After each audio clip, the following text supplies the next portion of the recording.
Hey. Hi. Hello. What's up? Okay, so I'm Rose McAleese, and this is my first episode of my podcast, The Art Teacher with Rose McAleese. This episode is going to be very scary and special because, well, it's all about me, your host. I feel like it's really important that you guys get to know me and why I wanted to go on this journey. I am a writer, I'm a poet, but more importantly, I'm a fan. I love art. I love music, I love film, I love everything in between. So please enjoy this episode as I awkwardly try to explain to you why I became an artist and why I'm so excited for this amazing podcast and project. Please enjoy.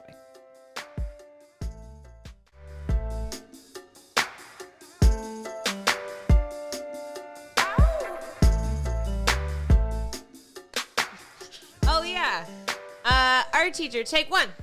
White balance. Imagine it actually worked. Oh my God, if you zoom. It does though. Does if it? you zoom in on my stomach is a very good white balance. I love that for us. We'll use it every time. I'm very pale. Lift up your shirt. I'm actually not even wearing a shirt. That's the funny part. Just kidding, I am. There was actually one time I was wearing white socks and someone was like, why don't you wear socks with your shoes? And I was like, I am. Oh my God, really? Yeah, I was like an They're a fucking asshole. Okay. I was in elementary. I was like a child. But I was also, I'm very pale. Like tanning is not a thing. Really? Yeah, I just it's can't. Okay. Yeah, no. I feel like what is Rose without your pale skin? I don't think I would want you to be tan. Like, even if I heard your voice, you sound like you'd be pale. She sounds like she's anemic. She doesn't get enough sunlight. Oh my God. So you're telling me if I was in a Pixar film, I would be one of those underwater creatures? Like, okay, I don't know why I went this my brain. I was like, I did not. Ready? Pixar, Finding Nemo. If I was a voice in Finding Nemo, I wouldn't be Dory. I would be one of those like fish that has like the little. Oh, those like see-through? Like, oh, yeah. Maybe. I mean, yeah, mad translucent. But like my freckles connect and people think I look tan, but really it's just like, I mean, if you look at my arms, dimension. Yeah. Like it's a balayage. Some balayage. It's a balayage. Some texture and balayage. Yeah. I love that we're already recording. Do you even know what episode we're doing right now?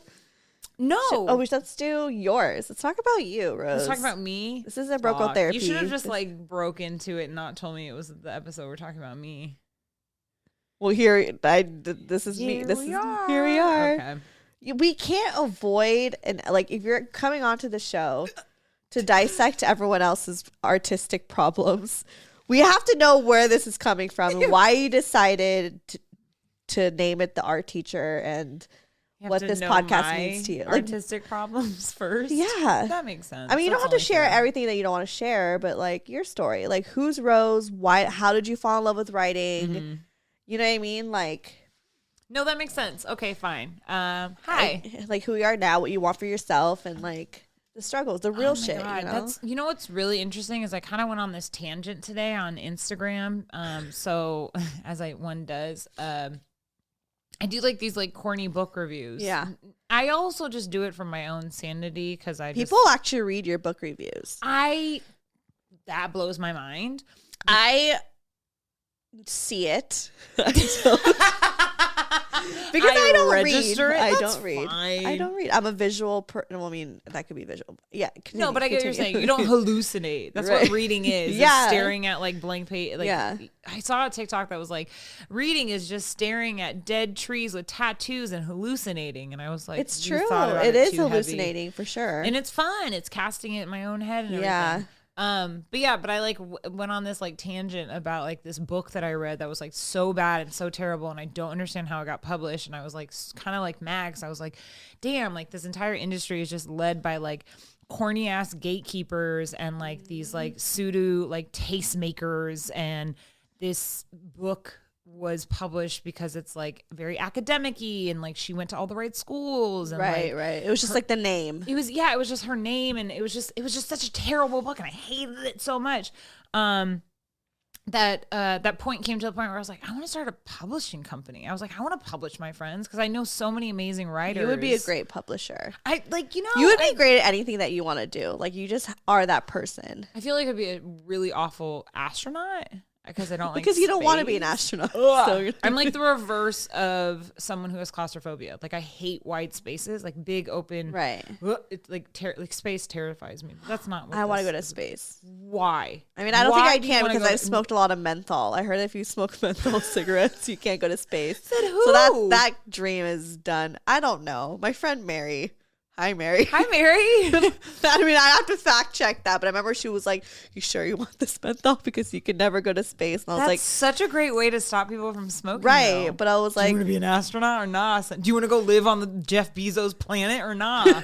Let's be honest, you don't want to. "Oh yeah, No, it's fine. Maybe like the guy who starts. Oh, I'm sorry. Do you want to silence your phone for my podcast? yes." Sorry.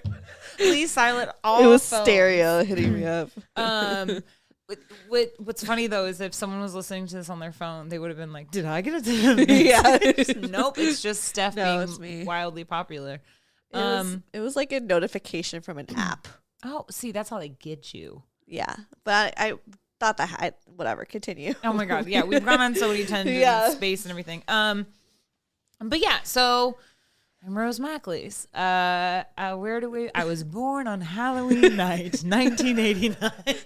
This is so funny. I've never seen you feel so weird about like just wanting to talk about your journey. Okay, so I don't think a lot of people know this about me, but I find it very difficult to talk about myself. Yeah. Like I can talk, and I can have a lot of fun conversations, and like, a lot of people are like, Yeah. you were so good at being like, oh my God, you have to move it closer to me? Yeah, This never happens. this never happens. Am I too quiet? I don't know what's going on, but yeah, you're fine. Good. I'm also like weirdly coughing, but I think it's because Yeah. we're in my garage. Yeah. Really A lot of adds the things in here. aesthetic. And we were talking about Yeah. menthol, so I was like secondhand smoking. Yeah, I was like, where's my inhaler? Need it. Anyways, but yeah, I like someone's like, oh, you really love being a center of attention, and it's like I don't really. I just like having fun and like being goofy, and I like including people, but I find it very difficult to talk about myself. Like I think the best example is I threw a rager party here, my birthday party. Yeah. Before COVID. My 30th birthday party was here. And it got to that point where everyone was like blowing out the candles and they're like, speech, speech, speech. And I was like, nope. I was like, thank you for coming. Goodbye. I hate being put on the spot like that. That's why even my own therapist is like, you don't have to like charm me. You can just like talk about yourself. And I always like after a while. Ooh, she said that. Oh my gosh, she says that to me all the time. Yeah. But it's like, it's a weird thing that I like. I don't know what I get that because even for me, I'm terrified of public speaking. See, I'm okay with public speaking. I just don't want to talk about myself. Yeah, but people are like, no, Steph, you're an idiot. You're not terrified of public speaking. I'm like, well, with podcasting, this is different. It's like an intimate setting. I don't have to see your guys' faces. Like, Fair. I want to do a live show, but I'm actually like terrified to do a live show. Here's the thing, though, that's also makes a lot of sense because the whole idea is that it's live, it's interactive, you can hear the reactions. Yeah. But the best thing about live shows is I used to love hosting. Like I used to host like a lot of comedy shows in Seattle and a lot of poetry shows, and I loved that I couldn't see the audience. So it was like literally the only people that I could hear laughing was like my friends, and then like that one person always has like a distinct laugh. Right. I am that person. Yeah, you are that person.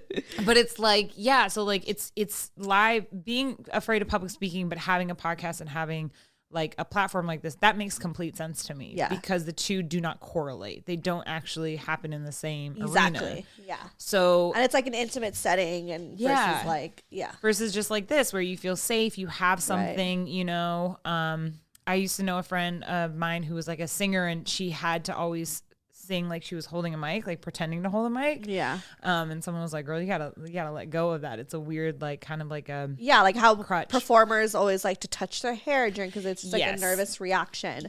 I definitely get like shaky a little bit. Oh yeah.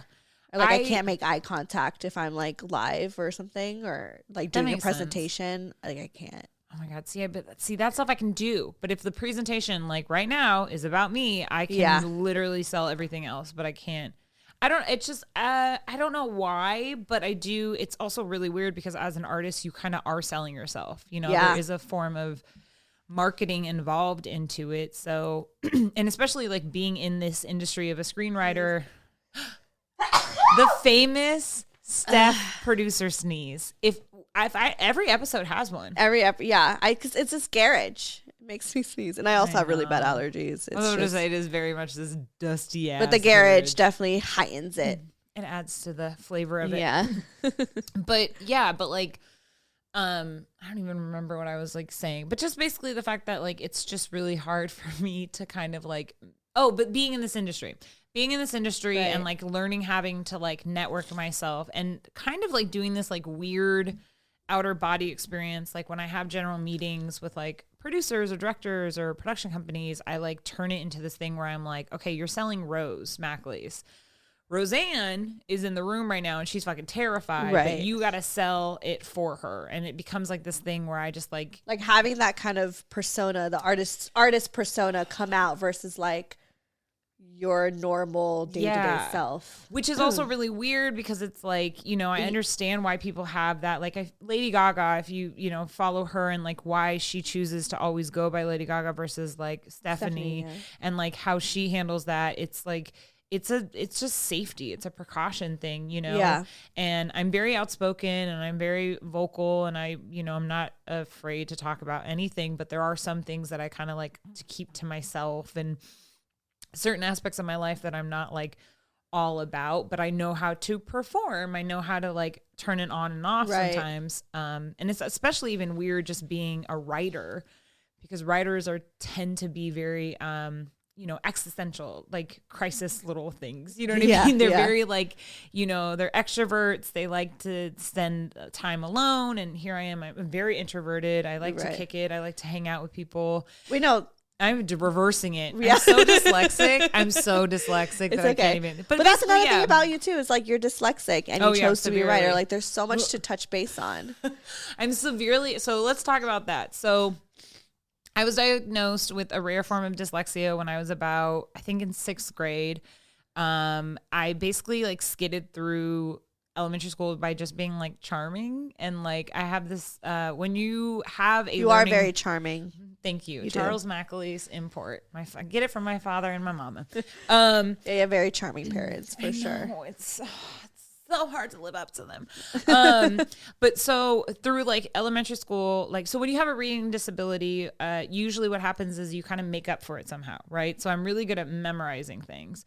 So I never had to like actually read out loud in class. I would just have like someone read it to me and I would just memorize it. What? Oh yeah, popcorn all the time. Reading too. Oh my god, all the time. I don't know if Alicia Blood. Hey, Alicia Blood, just calling you out by your first and last name. We had like 3rd grade together, and we sat next to each other. And I remember one time having her read a paragraph to me when it was like my time to read, and I just memorized it and I read it like there was no problem. Alicia probably doesn't remember that, but it's obviously a huge memory for me. Yeah. And then in 7th grade or 6th grade, my parents realized that I had taken like a state test and I like did terrible. And I had like the reading level of like a 1st grader. And they're like, what's wrong with our daughter? Right. You know, we just thought she was being goofy and like whatever. So then I got tested, and dyslexia, everyone assumes that it's just you see everything backwards, but there's like different, dyslexia is like an umbrella term. And then there's different like areas around it. So for mine, it's really hard for my brain to connect vowel sounds. So like an long A. I feel so bad every time I make fun of you. Oh my God, no, it's totally fine. It's totally fine. Because I think it's fine because it's not like you always make fun of me because I've given you the permission to be like, this is funny. This is like something for us to laugh about. You wouldn't go out of your way to go make fun of someone else you didn't know. No, you know what I Sure. mean? But I open it up because I just want to, you know, I know when I speak and I know when I spell things wrong, and I'm just it's crazy because funny. Like you speak clearly, like very.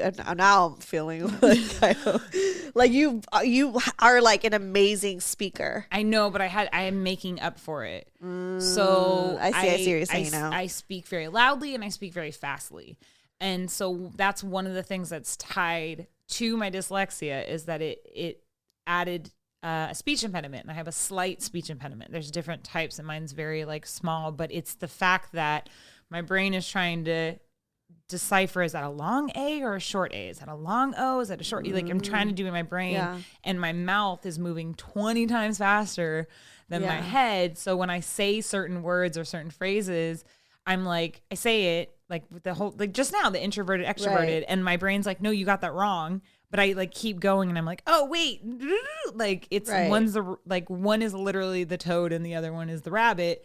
And it's just kind of this race between the two places. And that's why it's like, and also, sorry, Charles McAleese, growing up with a father, and we've talked about this before, growing up with a parent with an accent, you sometimes, I had a thick Filipino accent when I was younger. My sister and I, and I'm from here. Because at home you're, exactly. And my sister and I kind of had accents when we were little because we were raised by my dad and like his friends, and like we were raised in an Irish bar, so we were surrounded by people with accents, and so there's certain words that like. I actually don't even think Claire. I think Claire, that's my sister. I think she still says the letter H, and she still says garage. But there's like certain other words that just like come out. And like, after a while, after I like talk to my aunt or like my dad, I like find myself being like, did I just fall into an accent? It's like, oh yeah. When I'm with my family, I have like every time I talk to my dad, I have to have like a Filipino accent. Right. It's just, but it's not like you're making fun of them. It's just like you feel like you're slipping into it. Yeah. It's like a kind of like you're speaking another language in a weird way. So it's like a very weird thing. So on top of that, you have dyslexia, you grew up with accents, and then you have this like speech impediment. I constantly felt like I had to make up for everything and just be like, if I mess up, just make them laugh, like twist it, sell it to something else. So that's like how I fell into like wanting to be an entertainer and like wanting to just like kind of be like a magician in a weird way, to be like, look over here. Right. Don't notice the fact that she can't say the word facetious. Wait, I got it. Facetious. I mean, that's a hard one. It is. Facetious. There's other. I can't see. No, because now it's like contagious. I do think that my dyslexia sometimes and my speech impediment is things. But it was like, for a long time, I was like really embarrassed by it. And then as I got older, I kind of like, I was like, oh, it's, someone was like, oh, it's kind of charming. And I was like, yeah, it's charming. Like it makes me who I am. Yeah. So I kind of like added that to it. There's also like this like weird thing I feel like with writers. I don't know a single writer that's actually a good speller. Like I like, and I don't know a single writer that's like, that like doesn't trip over grammar sometimes. You know what I mean? Right. Like my mom's amazing at grammar because she's an amazing writer and editor, but there's sometimes where, she'll be like, oh, that's the wrong two or whatever. Right. So you don't have to be like a perfectionist in, you have to know how to like structure a sentence and make it sound pretty and like convey something that's unconveyable, but you don't have to like necessarily, I mean, there's spell check for a reason. There's like editors for a reason. So yeah, I never felt like I couldn't be a writer because I couldn't spell. But why writing? Like, what was it about writing that made you like, especially as someone who is dyslexic, like to be like, oh, that's what I want to do. That's your medium. For a long time, I feel like with like a lot of kids, I thought I wanted to be like a comedian or an actress, like for a really, really long time. I mean, like, it's just like a fun thing. I'm used to you need to be all of that, but like you are just a natural like just performer. I mean, that's why you have your own show. That's why I was like, I need to make this show for you, and just like that's why people love you on Brocal Therapy, because it's like you're not trying too hard. It's just like you're just naturally that. Like you're naturally comedian. I'm like, I'm surprised that you're not doing stand up. I mean, I don't know. I feel like I used to joke that like I can't do stand up if I have a healthy relationship with my parents. But like, and that was like my one joke. But I don't know. I feel like I really wanted to be an actress for a while. I remember I used to force my parents to have to like sit through we used to watch the Oscars like most people watch like Super Bowl. And I used to like practice my Oscar speech and like all that stuff. And then as I got older, my mom, she was in advertisement and she would do commercials and stuff. And she was like, okay, like, sure. Like if you want to go to auditions, great. But like, I'm not going to be a stage mom. Like, I'm not going to be a manager. Like, I'm just going to like, you can do it and whatever. And I think I like went to like one or two like auditions. I was like in, plays as a kid. And my mom was on the Seattle Shakespeare Company. And I loved that job. I was an usher for the Seattle Shakespeare Company, and I've slept through more Shakespeare plays than most people have probably seen. And so like watching theater as like a 5-year-old, I was like really into it. And I like got to play a fairy once, and I thought that was great. But then I don't know, something, I like went to an audition once, and my mom like waited in the car, and she came out and she was like, so how'd it go? And I was like, I don't know if I like it. I just like looked around in the room, and like none of the kids looked happy, and like they all looked like their moms were like trying, and like, you know, here I was like, my mom was waiting in the car, and I was like, I don't know if I want to do this. So I kind of just like put that on the back burner, and everyone that I knew that was pursuing acting didn't feel like they were like having a normal childhood, and I just wanted to kick it. Like I just wanted to hang out. But then as I got older, I fell in love with spoken word poetry, and that's both. That's performance and writing. I saw one that you had on YouTube. Oh my God, I've never seen me on YouTube. I've never seen any of my I like lurked. I think it's like I was looking up your name for something for my show, and then like something came up, and you did it was spoken word. I remember I was with and we watched it, cried. I'm sorry. I'm sorry. And my Chris. Oh my God, beep that out, Beep producer. that out, yeah. So Chris, I'm sorry I made you cry, Chris. Yeah. I'm sorry. He cried, and he was just like, that was fucking beautiful. Like he felt it, you know. Oh man. I mean, you know, I get cringy because like I love poetry, don't get me wrong, and one of my things that I love about spoken word poetry is that how much you can make fun of it. There's a lot of trashy spoken word poetry, and there's like the poetry voice, and why do you have to sound like this? Yeah, but it's I felt like when you because spoken word could be kind of awkward. I love how awkward it is. Yeah, but I like that's the thing. It like suited you. Like it didn't feel like maybe at first it was like, oh my God, okay, she's totally doing. It was weird to see you because it was like I'm just used to like kicking it. Yeah, but then like. Obviously, as I'm listening to what you're saying, it like, and you're still doing the voice, it felt so natural. Because it's like it's like a persona version. It's and like, you just the way, even when you're on my show, like how you talked about mental health and how you talk about, you know, your own struggles on those like really sad episodes, like just the way that you describe like your feelings and like mental health is like. Is incredible. Like I feel like it's like certain feelings that are like it's really hard to like put into words, right? But you know how to say it so like gracefully and so like people can relate, you know. And that's why I love poetry. That's why I was so gravitated towards it, is because it was a new language. It was people describing something like love in a way that I had never heard someone describe love before. And you're like, oh my God, how did they know? Like and so I remember going to my first like poetry slam when I was like 13, and my ended up being my mentor and teacher, Angela Day. She did this poem, and it just like floored me. I was like, oh, she's amazing. She commands the stage. And I just was like, I have to do this art. And that's what gravitated me towards it, is just this idea of exploring and using language in such a visceral, weird, raw way to make someone feel less alone. Yeah. Like, that's what I just loved about poetry, is that I mean, Chris has cried even when you talked about like your depression on the show. Oh, Chris is a cancer. It's fine. Crying Chris. Crying is the best thing in the world. It's great for your skin. But he was like, the way that she just like said it, he like felt it. It was so like, and so many people just connect with you. So, oh man, thanks party people. I appreciate that. But yeah, because I feel like, back in this llama chair. And you no problem, llama. See, I told you that's why the chair is like low key cursed. Also, just 30 and my back is just... Oh my God, I know. Well, I'm in like a camping chair on a pillow and stole from my dog. God. The thing I love about this podcast is that it like looks so good, but it's so bougie. And it's so broquet. But like I don't know. I've always wanted to pursue art. Like my whole like goal in life, I feel like, and my whole purpose, I feel like, on why I was put on this earth when it comes to art is I felt very much alone and very much like an outcast as a kid.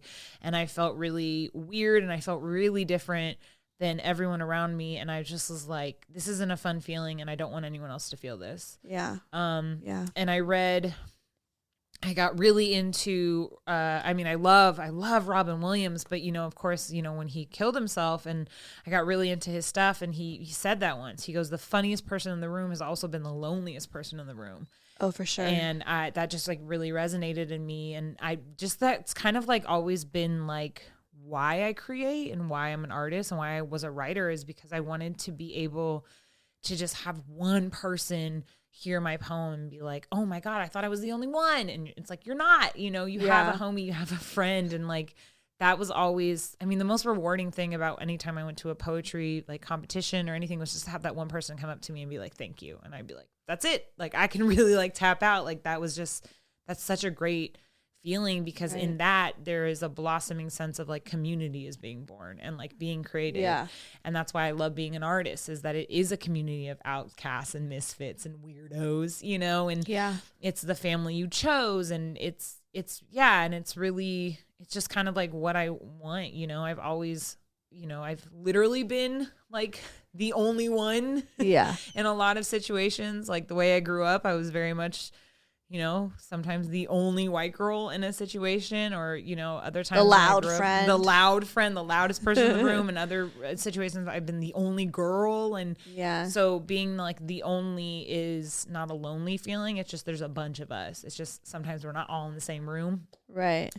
So I got into spoken word poetry, and that kind of led to the idea of like departing from the, performing, singing, wanting to be an actor, and just like really going full force into writing and communicating in such a fun level. So then I did poetry for a really long time. I wrote a book of poetry. I got it published, and then I kind of so then I did spoken word poetry for a really long time, and then I fell into music journalism, and then I was a music journalist for a really long time, and then I was an intern at a production company, and then I was like, I'm gonna make movies, and that was like the first time that I realized like you could like people write movies, like someone the idea that a movie is started from a story, and I was like, I write stories, You're telling me I don't have to act in these movies? I can like write the movies that I want to act in, and then be like, oh, I could cast people, and that idea like just got create rolling. the vision of your story onto like a movie screen. I was like, and it's still to this day, I've been like, I don't know how I do that for a living. Like, it still fucks with my head to just be like, I like. One of my writer friends, we were like having a Zoom conversation, and she was like, what do you tell people you do? And I was like, I tell people I lie for a living. Like, I kind of, in a weird way, I do. I like lie for a living. I make things up. I play God, and it's like fun and weird. It does sound so fascinating to be like a writer. It's very weird, and it's full of very weird people. Like I can imagine just like the thought process of creating characters and like the character development and everything. Like for me, it's just like I just have like I use people in my life. I'm like, you're a great character, right? You're you like, want to be on the show. Well, I mean, writers do that all the time. Right. Like again, like one of the reasons why I wanted to start this podcast was to talk about like the art that you do for what you love can be slightly different than the art that you do for your paycheck, right? So like I was doing a lot of like journalism for a paycheck, and I was doing a lot of like, rent paying jobs to pay for me as I'm like trying to become a screenwriter. And one of my favorite jobs was being a door girl, and characters would literally come to me. Yeah. Like I would, have like my checklist, and then like of like who's who of the door girl, but then I would have like a notebook like underneath it, and like the second someone walked away, I would like literally describe, like write down like who they were, what they say to me, because like that's such a writer thing to do. And it's like, ever seen Princess Diaries? Have I seen Princess Diaries? Have I seen Princess Diaries? No. What kind of question is that? We're peeking now. Now you're loud. See, now I'm loud because you disrespected me. I know. Sorry, that was a weird way to ask. Of course, you've seen Princess Diaries. I fall asleep to that movie. I fucking love that movie. But like the neighbor that's like so spy and like writes in their notebook. He like. I also love that because it's like not in the book, but like again, Rob Marshall, freaking weird genius. You know what I mean? I mean, the dude did Pretty Woman and Princess Diaries. Now this is gonna be a weird conspiracy theory. They're the same movie if you think about it. It's true. It's basically taking this very like Cinderella very Cinderella storyline, but he uses the same actors. The guy who teaches her how to like use silverware is the fucking butler.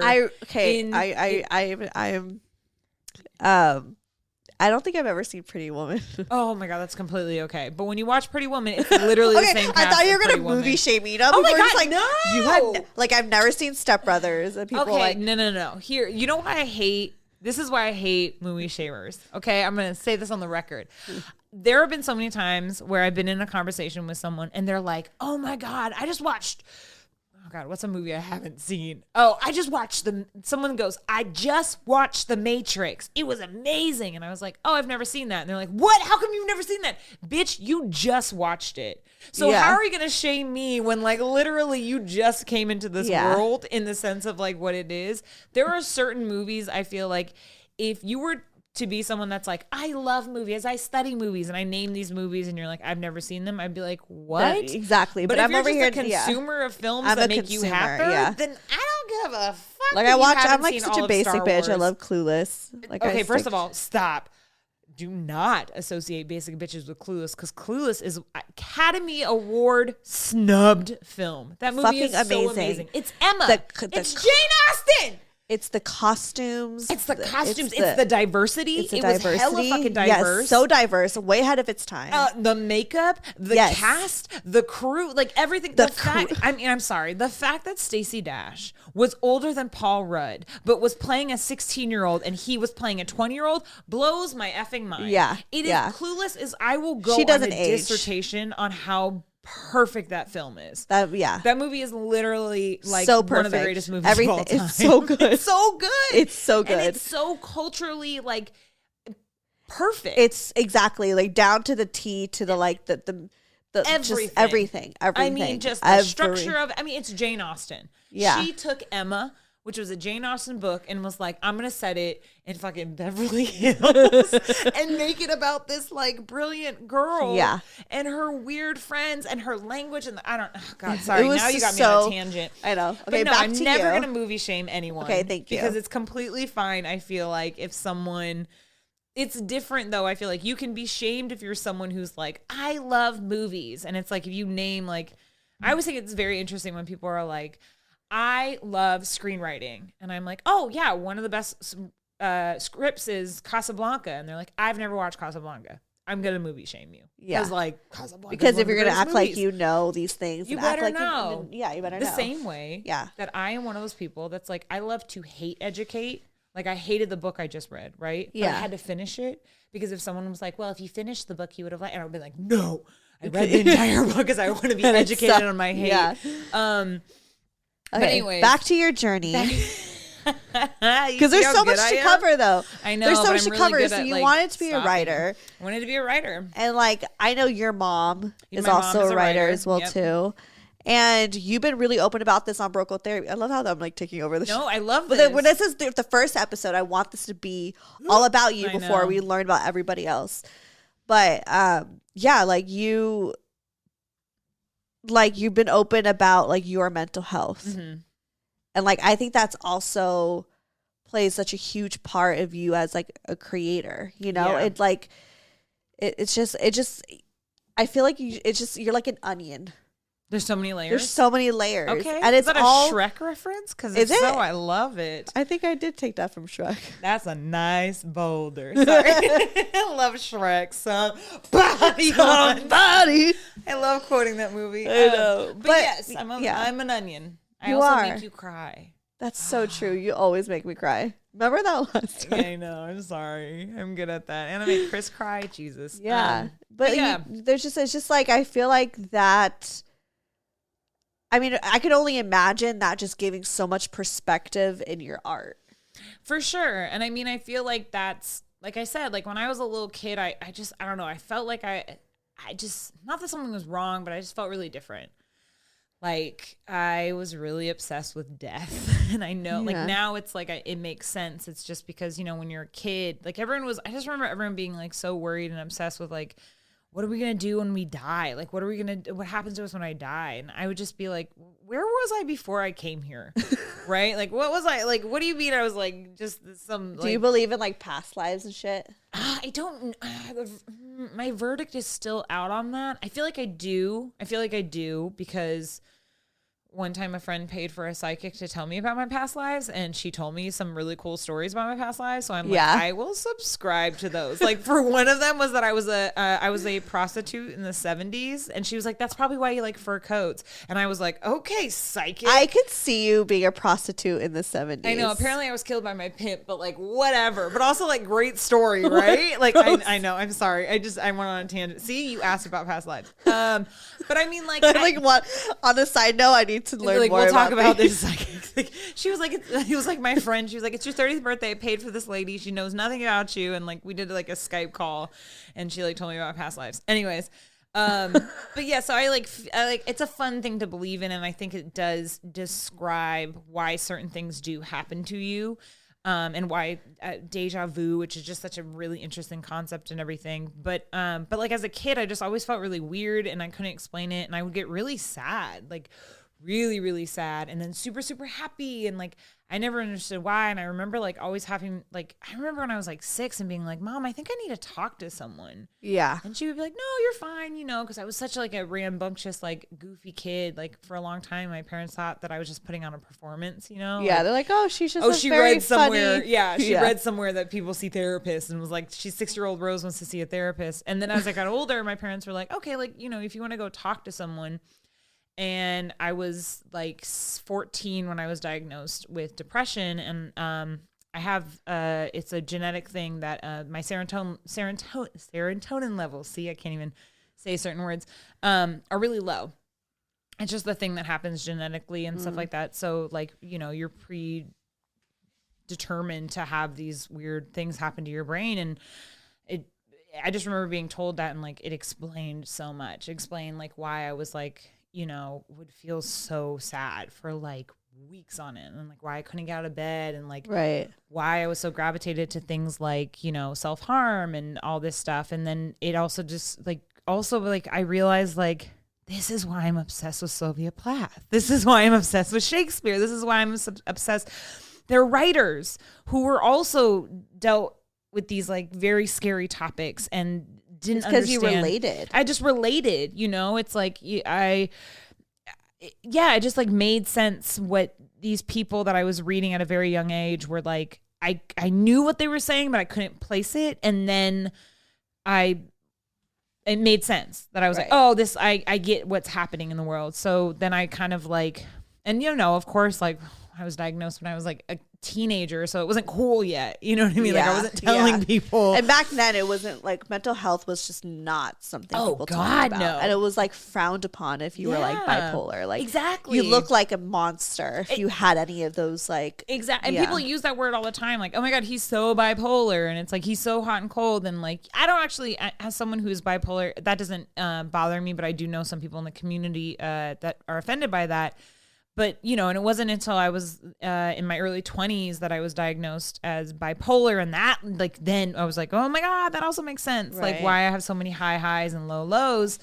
And that was just kind of just through trauma and life that, you know, chews you up, spits you out, and you run with it. So, but with my mental health, that like even pursued me even more to be a writer, because I was like, I want to understand why. I want to write this out. If I keep writing, it's a form of therapy. I'm a huge believer on journaling. And there is actually a lot of studies that prove that journaling is really good for mental health and helps. So I just kind of was like, oh, like not only can I make this passion of writing into a job, but I can make it into like a medication. Like I can make writing help me and like heal me.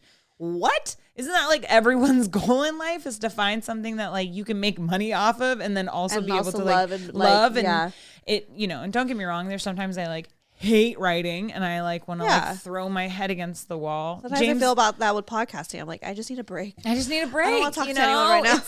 And especially like when I like you know, like after high school. So after high school I was also terrible at school. People need to realize I almost did not graduate because I had like GPA of like 2 point something. It was like super low. I was so bad in school too. Terrible at school. And it was, you know, it was a shock that I even got to walk and get my cap and gown. But I was terrible at school, but I just always loved my language arts classes. And I always loved reading and I always loved books and stuff. And one of the reasons why I was also really bad at school is I had a teacher that every time I tried to come up with this new idea of why I liked certain books and like my theories, like he would shut it down. And I'd be like, fuck. And I would like double down. You didn't really feel, Oh my God. I wrote a paper about how Great Gatsby was just basically about Drake. Like Drake was just popping off. Like this is like 2008, right? Yeah. 2007, 2008. So he was just kind of like, it was before Young Money. Yeah. He was like trying to rap. And I was like, oh my God, he's Great Gatsby. He's trying to lie to us and pretend that he wasn't Audrey Graham and he wasn't Jimmy on Degrassi. And I wrote this entire thesis that Great Gatsby is Drake and Daisy's just like the rap game. And he's like really trying to get her attention. And like my teacher was like, no, and like failed me. And I was just being like, I don't care. This is I'm very proud of that paper still to this day. But yeah, so I was like really bad at school. And because of that, I graduated high school. Also graduated high school in 2008. As we know, the shittiest year because of housing and everything. And so my parents were like, you should try to get a job. We've gone through it as millennials. We've gone through it. Yo, you saw my tweet. Like, and it's accurate. Someone was like, millennials, you guys are so entitled to what? There's nothing for us to be entitled for. Yeah. We had every big like stepping stone is like we're buying a house. Yeah, that's not going to happen. I'm never going to own a house. And I just got to own that. I just got to put up with that right now. You could own a house. Someday, but just the housing market's got to. Not California. I mean, but we could do it. It's just hard. It's going to be hard. It's just harder for us. This idea and notion, I want to go on a tangent right now, but just like, yeah, like we have not, the reason why we seem entitled is because we have to at least be confident. Because everything else got fucking taken away from us. So, of course, we're cocky because all we do is struggle. Again, why I want to start this podcast is just this idea that, like, we have to make ends meet. So, of course, we're loud and goofy. And, of course, we're trying to make careers off of social media. Because you go to apply to a job, you need to have a bachelor's degree. But then the person who also applied for that job also has a bachelor's and a master's degree. And so it's like this, like, do. And, like, entry level, you have to have, like, 10 years experience and it's like $50 like, an hour. Yeah, and you're like, how? Right? So of course you see us trying to like pop off on things like podcasts and like YouTube and things like that because those are arenas that are like, come bring us your huddled masses. Like, yeah, anyway, so I know I just compared it to the Statue of Liberty, but isn't it the American dream? Okay, anyways, but like, so I barely graduated high school, and then in 2008, I just like got a job, and I was an intern at a production company, and I just basically like was still like doing poetry and like teaching. I was like teaching, and I also was like a waitress at the same time, and then also had this like internship. Yeah. And then I just like continued on with that. But all of that is to say that like I never went to college. I never had the opportunity to go to college. And I remember when I was at the Universal program, I like mentioned that in a meeting with a bunch of like Ron Myers, like the guy who like started CAA and started Universal was in this room when I was like, and like I didn't go to college. And then after the meeting was done, one of the executives at Universal came up to me and was like, hey, you should stop telling people you didn't go to college. You should really stop doing that. And I was like, you literally tell anyone who listens, you fucking went to Yale. So fuck off. I didn't say that to him, but that's what I was thinking. Right. So for me, it was just that I then found myself, if I hear someone bring up college in a conversation, I immediately bring up, well, I didn't get to go to college because I'm like, why did you need, you don't, but keep in mind, we have been conditioned to think that we need to. And because of that, I still have this like very strange insecurity that my self-taught education is not good enough to that of a piece of paper. Right. Like, and that's just capitalism. That's a lot of like moving parts. But on top of the fact that I have a speech impediment, that I'm dyslexic, that I sometimes get really nervous and I like my mouth moves faster than my head and I'm bipolar and I'm depressed and all these things slowly roll up that it stops me from wanting to do anything like this podcast. Like you came to me and you were like, this is a cool idea. And I didn't want to do it at first because I was terrified. Because I feel like sometimes people can't just let things exist. People feel like they need to bring it down, shit talk it, you know, like I look at your comments on TikTok, you know, and I'm just like, why? Like, like trolls are always going to exist. Yeah. And what I hate about that is that, but they shouldn't. We've just accepted it. We should never have accepted it. You know, like haters will exist, but like the thing that I loved about journalism is that like if you wrote a piece that was like trashing something, your name was on the like byline. Your name was, it was like, Rose McAleese hated the Pisces book, right? Like that's on Instagram, and I'm going to stand behind that. But in the scope of being so afraid that everyone was going to point out the insecurities that I carry. What does she know? What does she doesn't fucking know about writing. Like, what movie has she made? She doesn't know fucking anything about art. Like, what gallery is she in? But then again, that's exactly why I wanted to make this podcast, because art saved me. As corny and cliche as that sound, art genuinely saved me. And I love what it does. I love that you cannot have this world without it. I also love that I want this podcast to just be, again, someone who is trying to struggle and figure out what they want to do with their life, listening to it and being like, I can be a waitress and then still call myself an actress. I can still be a carpenter and still call myself a painter, right? Like you can have all these jobs and still have your art. And then on top of that, I think that there is a huge privilege to be an artist in the United States. There are other countries like Myanmar and other third world countries where journalists and painters and poets get thrown in prison because they're artists. Because artists aren't scared to tell the truth. Artists are not scared to hold up a mirror to you and say, this is ugly, isn't it? You know, and it makes you feel uncomfortable. And that's why it's such an important thing to talk about. And that's like why it's so important to have artists. And it's why I want to have this like goofy podcast is because I just want to celebrate. I want to celebrate my friends. I want to celebrate people I admire. That's the cool thing about this podcast is I've reached out. And you want to celebrate yourself. Yeah. Yeah, but I think that's the thing that like the reason.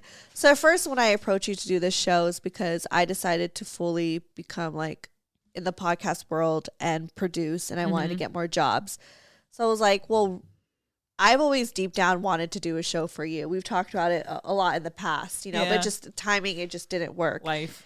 And now it just felt like, okay, this is the right time. I really feel like I want to create something for Rose and just give you this platform. Thanks, and as we've like, you know, have recorded episodes and brainstormed and you've opened up to me about a lot of things, I've realized that like when I make shows under Broco Therapy, I want it to feel like therapy, not just for me, because Broco Therapy is for me. Yeah. But like Broco Therapy for you, Broco Therapy for whoever, you know what I mean? So like the art teacher moving forward is like, okay, yeah, you're getting to know other people's like artistry and what that means. But it's just like, I feel like at the end of the day, it's a fulfillment for you. Yeah, for sure. To also remind yourself that like you're an artist, you know, and it's. I mean, I wanted to call it art therapy, but I felt like that was too on the nose. It is art therapy. I mean, it is art therapy, but the reason why I wanted to call this podcast "The Art Teacher with Rose McAleese" is that there are times where the guest is the art teacher and I'm learning from them. Or in this moment, like there you go. You're telling us the truth. But like, you know, I want it to be the art teacher in the sense that my guest is the art teacher and I'm learning and my audience is learning. Or there's moments where like I say something and then I'm the teacher. And this idea that like in this community of art, and I feel like in the community of life, you're always constantly learning and you're always constantly teaching, right? Sure. Everyone is ignorant in something. Yeah. And I think that's like why I like the idea of what teacher the word means, because it's not like, okay, you're the teacher. No. Yeah, you're the face of it, but like it's really just like everyone just kind of supporting each other and just like, you know, like and just like relating and learning and just, you know, we're having people from who are successful or to people who are just starting out, like different ranges. It's not just about like having someone with a shit ton of followers who's an artist, you know what I mean? It's like having people who just exist. Yeah, and create. someone that you want to like have a conversation with is something that like you feel like you could relate to, connect with. Like I think that's like most important. Yeah. Over like, Oh, but yeah, and I think that's like one of the cool things is that like I really am thankful in the sense that like the community I have, that I like was able to reach out to like people that I felt literally like I could not get, and I'm like, how did we get that guest? Okay, great. Right. Like at this rate, we are literally, I think it's an Emmy away from having an EGOT. Like we have like literally we have a lot. Your amazing artists from all different realms, and like you said, I want to interview people at different stages. Yeah. You know what I mean? I want to interview someone who is considered like successful, but like what are they doing next? You know what I mean? Like so they don't plateau in their career. And like no matter what stage of an artist they are, they've all equally have gone through their fucking their struggles, their issues, their stripes, so it's just, and it's constant, right? And it's not like that they've never stayed stagnant. They've always like evolved and changed and shifted. And there's guests on here that are like I said, at the beginning of their career, but they're like super passionate, and it's so fun to see those super passionate people, and to understand that like someone listening could be like, oh my God, I'm just like them. Oh my God, I'm also trying to be an actress in at Los Angeles. Or, oh my God, I've never thought about being like this type of art is an art I can do. And I think even for people who are like not even trying to pursue art as a career, but just are an artist, I think we're all artists. That's a thing.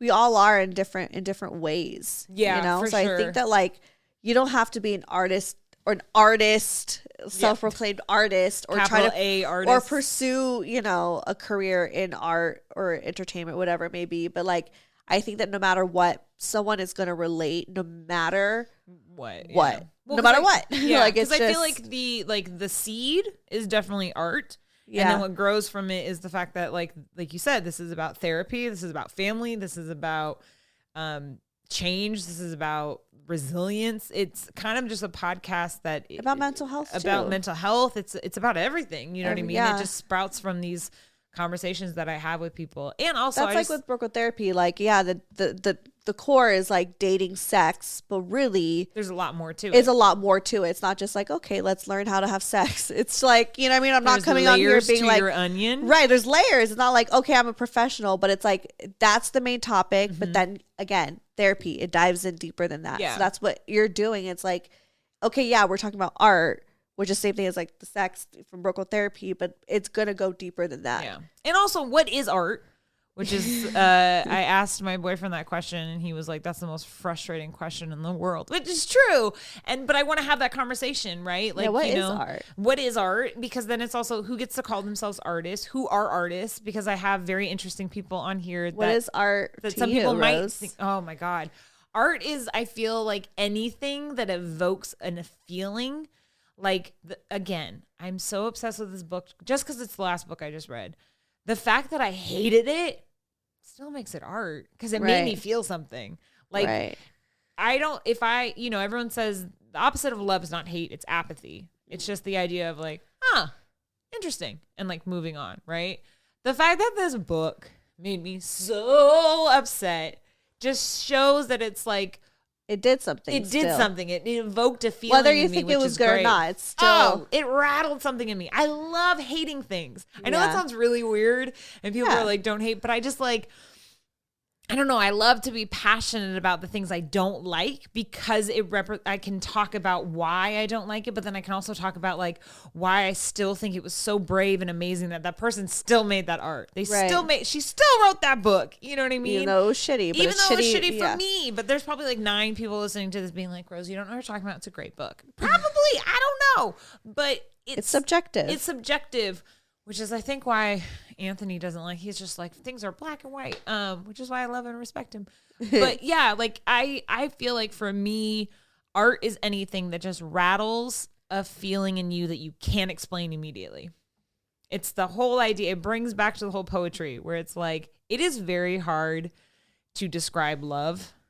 Everyone has a different definition of love, and anyone who can describe your definition of love successfully is a brilliant artist. Oh, for sure. Right? That's why there's like those certain love songs. They're just like, oh, right? You have to go back and you're like, I didn't cry hard enough. Let me go back to Right. that one Like, part, that that just- one that- line. That SZA album. Oh, and then you're just like that Frank Ocean, you Right. know? You're just like, oh, that was beautiful. I mean, It felt like I just related to every lyric. Yeah. I mean, that's why I think Clueless is so great, is because I think it encapsulates youth so well. For sure. And like, just like And fun the and 90s party and- yeah. and clothes. Yeah, but like and the innocence, the everything. naiveness, all of it. So Yeah. yeah, for me, I think art is just like a messy thing, and it evokes a messy feeling within you. And I just, that's what I want to do. I also want someone to debate with.